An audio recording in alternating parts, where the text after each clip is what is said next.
Hey guys, Robin here. Welcome to Sci-Fi Sundays. Today I'm gonna be reviewing The Incredible Melting Man.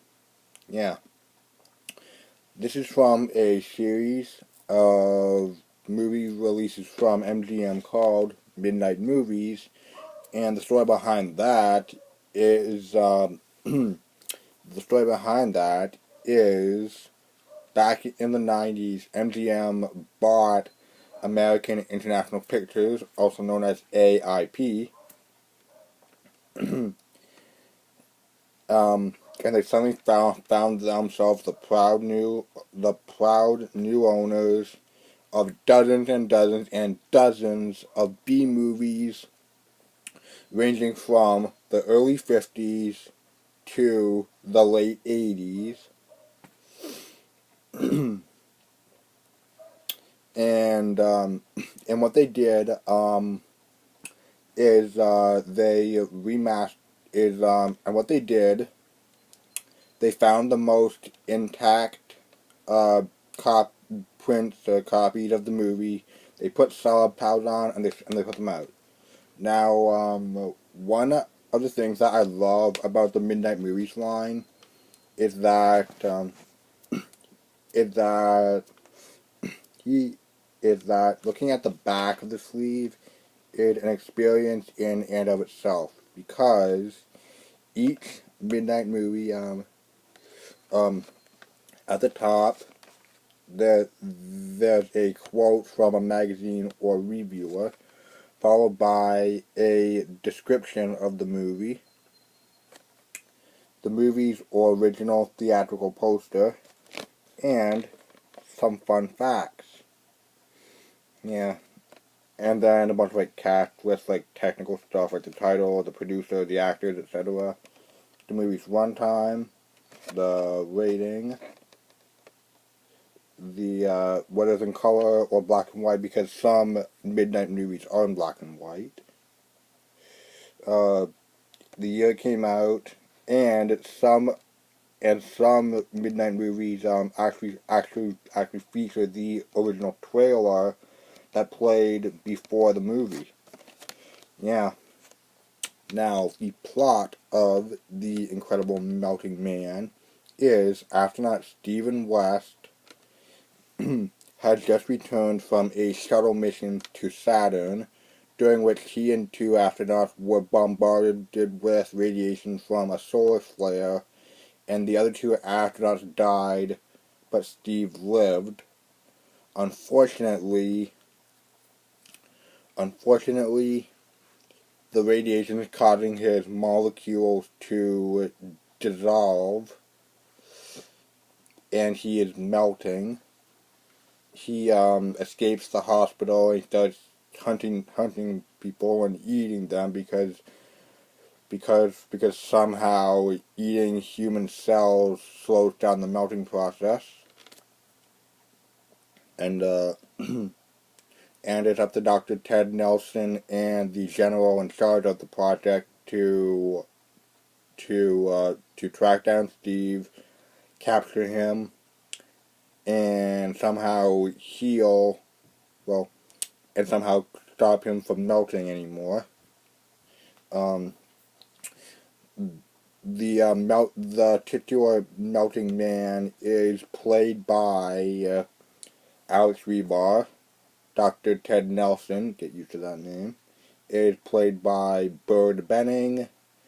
The general is played by Myron Healy. The sheriff, who was also recruited uh, to help capture Steve later in the movie, is played by Michael Aldred, and Judy Nelson, Ted's wife, is played by Anne Sweeney.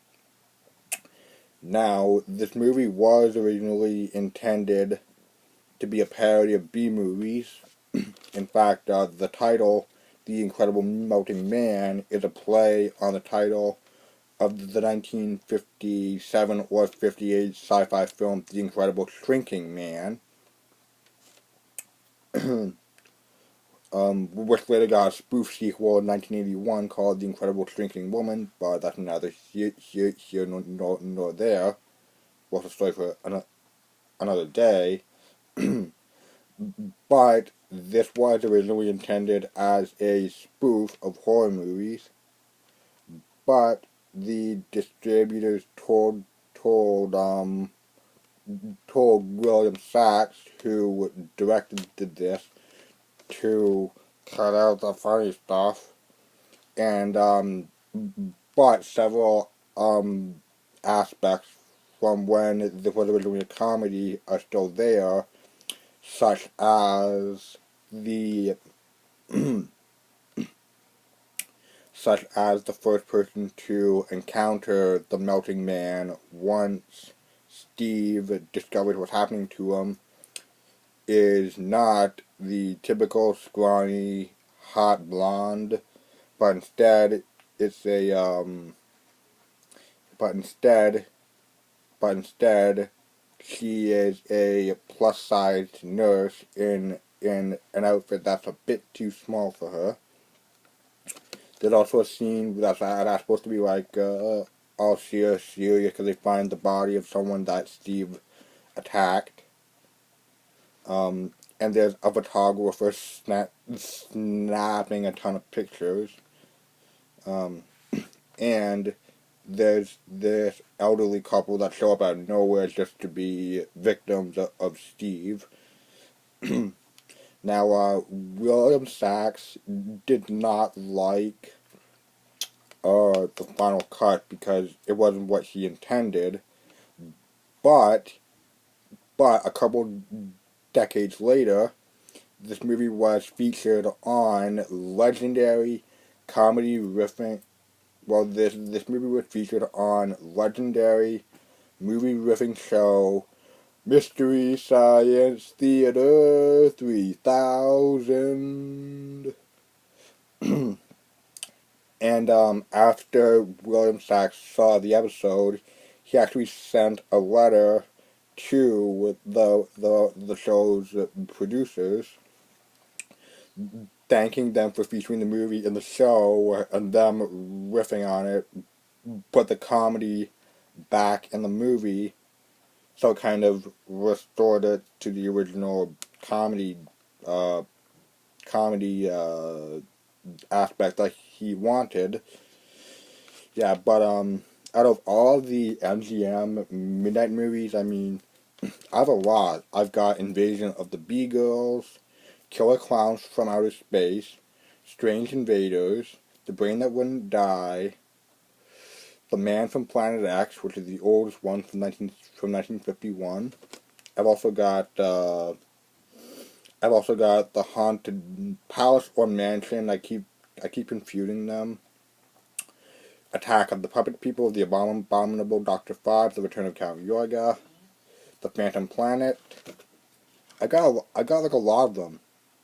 And there's still like a lot more that I still do want. I mean, I got Die Monster Die with Nick Adams and Boris Karloff. But there's still a few that I want. And, yeah, but this one is my favorite. I don't know why. I don't know why this one's my favorite. I mean, probably because, like, before I actually watched it, I was so excited to watch it. But, I really don't know why this is one of my favorite. I don't know why this is my favorite midnight movie out of them all. You know, I mean. Then again, anyway, thank you all for watching, and I'll see you all in the near future. Peace.